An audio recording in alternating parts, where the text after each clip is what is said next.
2년 전에 이야기다. 일단 비밀을 지키기로 약속했으니 구체적인 것들은 밝힐 수 없다. 어딘지 특정 지을 수 있는 대부분의 요소는 생략할 작정이니까 감안하고 읽어주길. 고등학교 3학년 여름방학 때 일이다. 나 친구 5명은 수험 공부 때문에 피로도 쌓였고 고등학교 마지막 여름방학이니까 어디 여행이라도 다녀오자고 의견을 모았다. 다만 이미 여름방학이 시작된 후였기에 유명한 관광지에는 최다 예약이 차 있어서 취소가 되는 곳을 기다려야 하는 상황이었다. 당연히 숙소를 찾는데 꽤 애를 먹었다. 그리고 겨우겨우 킹키 지방의 어느 공원 근처 펜션에 빈 방이 남아있다는 정보를 인터넷에서 확인했다. 다들 신나게 놀 수 있다면 어디든 상관없다기에 바로 거기로 가기로 의견을 모았다. 여행 당일 이른 아침 출발해 오전 중에 숙소에 도착했지만 거기서 조금 문제가 발생했다. 아무래도 여행 대리업체랑 펜션 관리 조합 사이에서 의견 전달이 꼬인 것 같았다. 우리는 오늘부터 2박 3일 일정을 잡고 왔는데 정작 펜션 측에서는 우리가 사흘 뒤부터 묵는 걸로 그렇게 알고 있던 것이다. 당장에 방은 꽉 차서 묵을 수가 없다는 것이었다. 우리는 여기까지 왔는데 그게 무슨 소리냐며 불평을 늘어놓기 시작했다. 처음에는 근처 산기슭에 있는 호텔을 소개해주겠다고 말했지만 우리는 그냥 여행을 왔다기보다는 방에서 떠들썩하게 밤까지 노는 게 목적이었으니 계속해서 거부했다. 그러자 펜션 쪽 사람은 잠깐 기다려보라고 말하더니 휴대폰으로 어딘가에 전화를 하기 시작했다.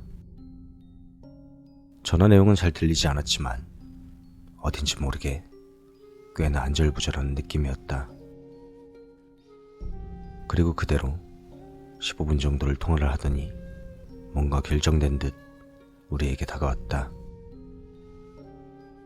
저 근처에 임대별장이 있는데 거긴 어떻겠니?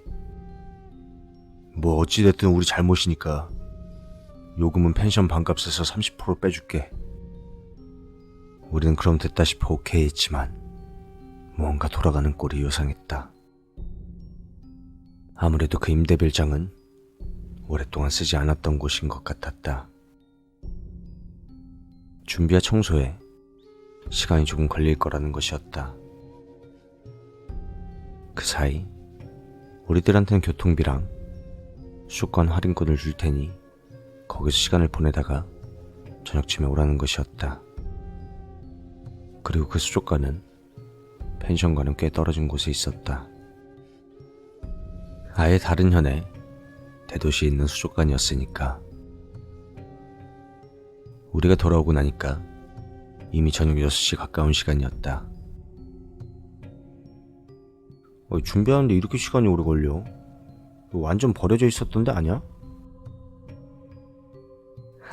가보니까 무슨 폐허만 있는 거 아니냐? 왠지 이상하네. 우리는 온갖 불안한 마음을 말해가며 관리사무소를 향했다. 펜션으로 돌아오자 아까 아는 다나 아저씨가 기다리고 있었다. 준비가 끝났다며 우리를 15분 정도 거리에 있는 숲속 별장으로 안내했다. 거기는 정말 완전히 숲속이라 주변에는 아무것도 없고 아무리 큰 소리로 떠들어봐야 들을 사람도 없을 것 같은 곳이었다. 그 아저씨 말에 따르면 한동안 사람이 오질 않아서 정리하는 데 시간은 걸렸지만 전기도 수도도 가스도 다 멀쩡하다는 것이었다. 휴대폰은 안 터지지만 관리사무소로 연결되는 직통전화가 있기 때문에 아무 문제 없을 거라며 계속해서 설명을 해댔다. 우리는 뭔가 아저씨가 필사적이라 불안해졌지만 이제 와서 어쩔 도리도 없다는 생각에 별장 안으로 들어갔다. 별장은 밖에서 봤듯이 낡은 서양식 집이었다. 지은 지 30년에서 40년 좋게 된 느낌이었고 내부 인테리어도 그와 걸맞게 꽤나 낡아 빠진 곳이었다. 다만 한동안 사람이 쓰질 않았다는 말과는 달리 꽤나 깔끔했다. 지금 와서 생각해보면 깔끔했다기보다는 사람이 사용한 흔적이 거의 없다는 느낌이 더 맞을 것 같지만 우리는 아저씨에게 대충 별장 시설 설명을 들었다. 2층짜리 건물이라 넓고 그리 나쁘지 않겠다는 생각에 짐을 풀기 시작했다. 저녁을 먹으려고 바베큐 준비를 하는데 아저씨가 가면서 이상한 소리를 했다. 여기는 밤이면 그 곰이 나올 수도 있으니까 한밤중에는 다들 돌아다니지들 말거라. 그러면서 밤에 나다니지 말라며 신신당부를 하는 것이었다. 펜션에서 15분 거리에 있는데 곰이 다닌다고? 다들 의문을 가졌지만 한밤중에 혹시라도 사고가 나면 위험하니까 겁주는 거라 생각하고 다들 납득한 모양이었다. 첫날은 그렇게 지나가서 저녁을 먹고 숲을 잠시 산책한 후 불꽃놀이랑 게임을 한 다음 2시쯤에 잤다. 그날은 딱히 이상한 일은 없었다. 하지만 다음날 친구 중에 한 놈이 이상한 소리를 해댔다. 한밤중 오줌이 마려워 화장실로 향했는데 밖에서 북소리가 들리더라는 것이었다. 우리는 뭘 잘못 들었을 거라 넘겼고 본인도 기분 탓일 거라고 납득했지만 결국 그날 밤 사건이 일어났다. 둘째 날 우리는 저녁에 또 고기를 구워 먹고 한가한 시간을 보내고 있었다. 할 일도 딱히 없다 싶어 우린 낮에 찾아낸 산길로 담력시험을 하러 가기로 했다. 담력시험 도중에는 아무 일도 없었다. 우린 재미없다고 투덜대며 별장으로 돌아오게 되었다. 그런데 별장 입구에 20대 후반쯤 된 남자가 서서 문 손잡이를 잡고 있었다. 시간은 밤 10시쯤. 이런 시간에 관리인 아저씨가 올 일도 없을 텐데 설마 빈집 털이라도 온 걸까? 우리가 다가갔지만 그 남자는 계속 문 손잡이만 잡고 서 있을 뿐 뒤돌아보지도 않는다. 발소리나 목소리도 들리니까 도둑이나 이상한 사람이면 도망칠 이유가 충분했다. 하지만 그 남자는 10m 정도 거리까지 접근했는데도 가만히 서 있기만 했다. 뭔가 기분이 나빴지만 리더격인 친구와 내가 아저씨 뭐 하는 거야? 이렇게 말하면 다가갔고 남자의 눈앞까지 갔지만 그럼에도 그는 움직일 기미도 없었다. 짜증이 나는지 친구는 아저씨 안 들려? 라며 남자의 발을 잡아챘다. 그 순간 나와 친구는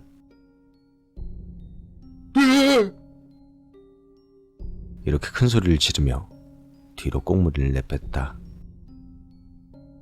그 녀석의 발을 친구가 잡아챈 순간 손목부터 10cm가량이 마치 고무처럼 쫙 하고 구부러졌기 때문이었다. 무슨 일이냐며 다급히 다른 친구들이 다가왔다. 그리고 그 순간 남자는 우리 쪽을 돌아보았다. 겉으로 보기에는 멀쩡해 보였지만 눈은 어디를 보고 있는지 초점이 불명확했다. 입에선 침이 질질 흐르고 가까이서 보니까 옷도 너덜너덜했다. 아무리 봐도 평범한 사람이 아니었다.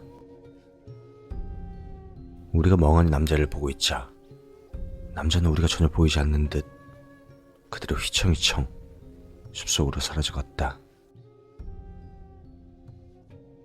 우린 너무 놀라서 한동안 거기에서 움직이지도 못했다. 하지만 계속 밖에 서 있을 수도 없는 일이라 정신을 차리고 서둘러 별장 안에 들어가서 온 문을 잠궜다.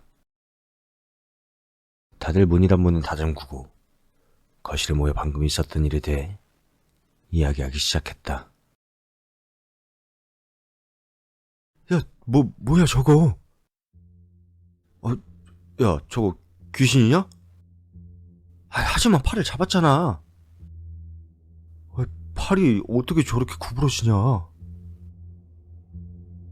다들 패니까 흥분해져서 이야기하고 있었는데 이번에는 밖에서 소리가 들려오기 시작했다.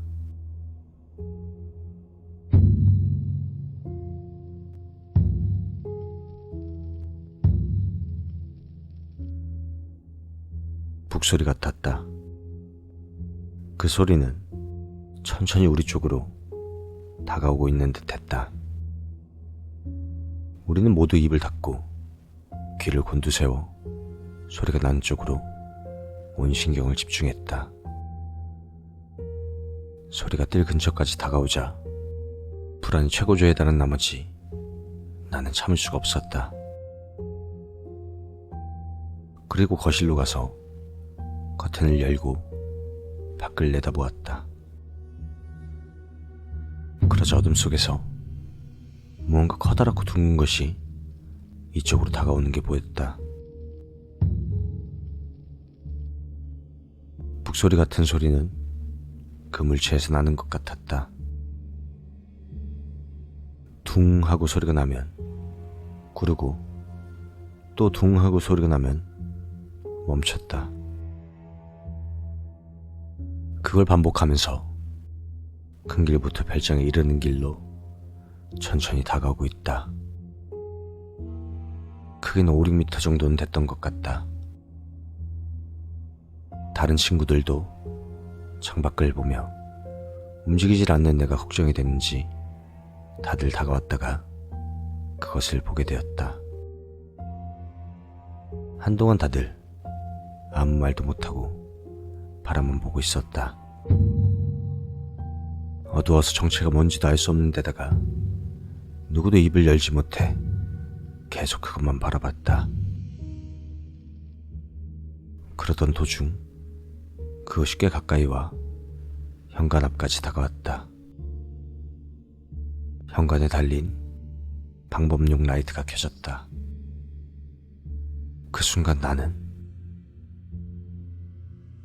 야, 뭐야 저거? 진짜 뭐냐고! 이렇게 소리를 치며 커튼을 급히 닫았다. 커튼을 닫기 전 순간 불빛에 비친 그것의 모습은 대체 뭐라고 표현해야 할까? 무수한 사람의 덩어리 같은 것이었다. 남녀노소 수많은 사람들이 아까 전 봤던 남자처럼 침을 흘리며 초점 없는 눈으로 마구 뒤엉켜 커다란 공을 이루고 있었던 것이다. 몇십 명의 사람이 마치 하나의 덩어리처럼. 친구들도 모두 그 사람 덩어리를 봤기에 다들 공포에 질려서 아무 말 하지 못하고 거실에 모여 발발 떨 뿐이었다. 야, 저거 어떻게 된 거야? 저게 대체 뭐지? 불안한 마음만 가득이었다. 한동안 그러고 있자니 북소리 같던 소리가 들려오질 않았다. 그것이 돌아간 것인지 확인할 용기가 나지 않아서 우리는 계속 거실 한가운데 가만히 서 있었다. 그러자 이번엔 현관에서 쾅쾅쾅쾅 이렇게 격렬하게 문을 두드리는 소리가 들려왔다. 나는 공포와 불안 때문에 패닉에 빠져 귀를 틀어막았다. 다른 녀석들도 귀를 막고 필사적으로 어떻게든 참아내고 있는 듯했다. 하지만 잠시 후 이번엔 건물 여기저기서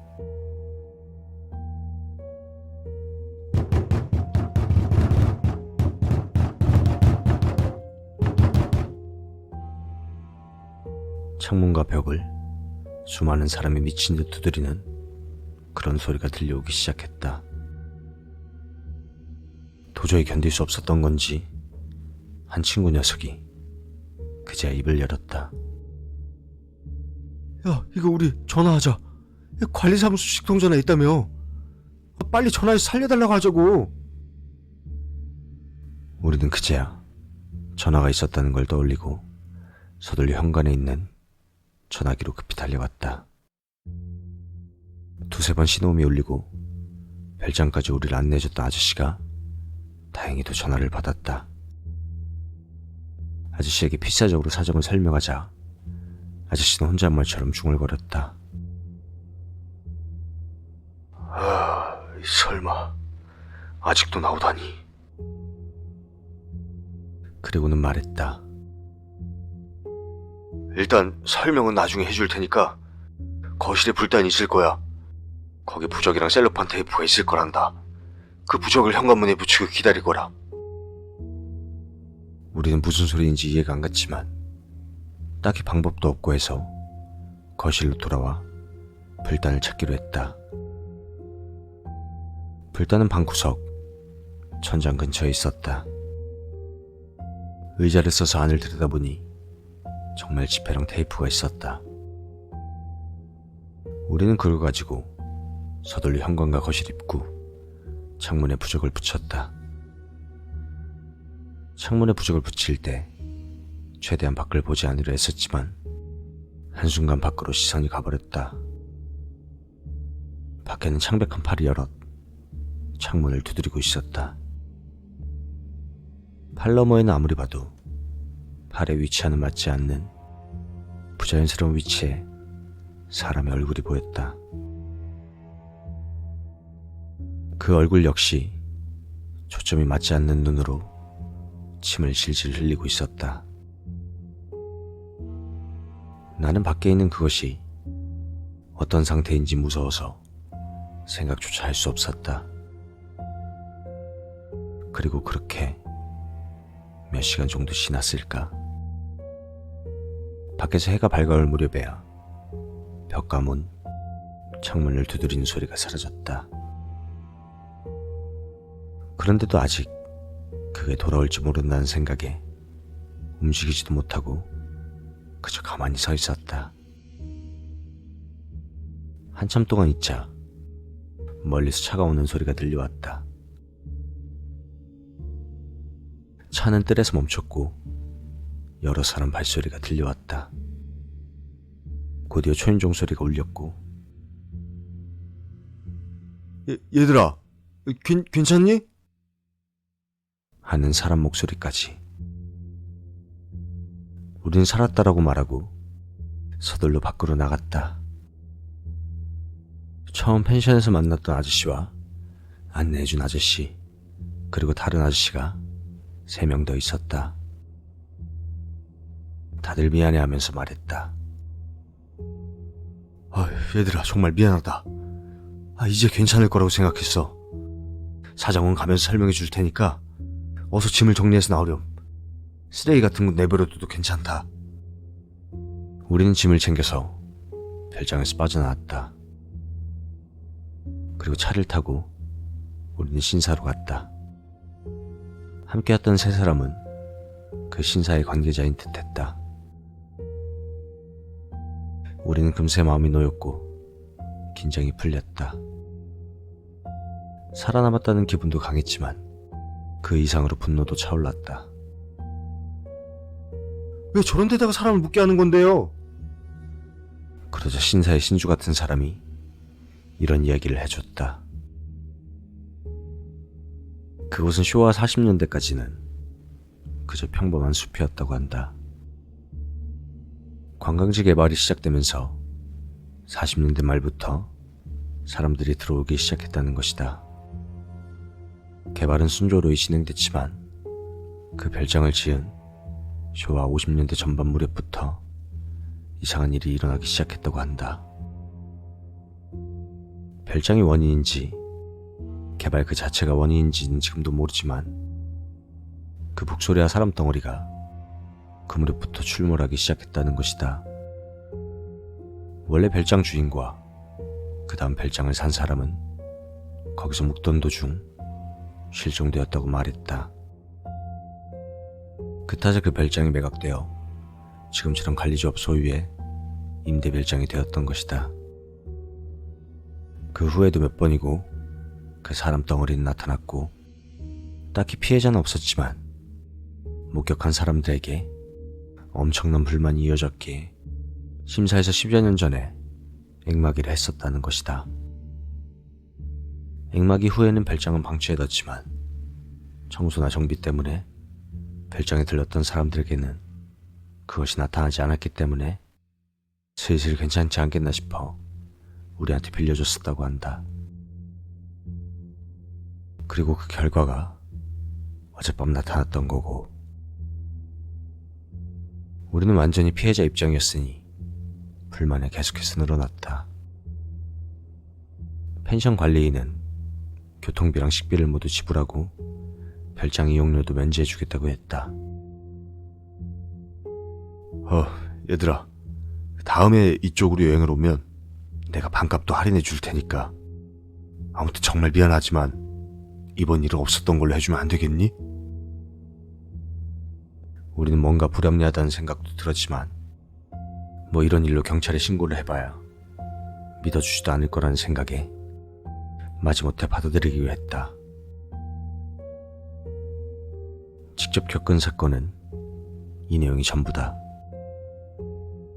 그리고 작년 할인해준다는 말이 떠올라서 다시 그 지역으로 여행을 갈까 싶어 전화를 했었는데 그 별장은 해체되어 지금은 빈 땅만 남아있다고 한다.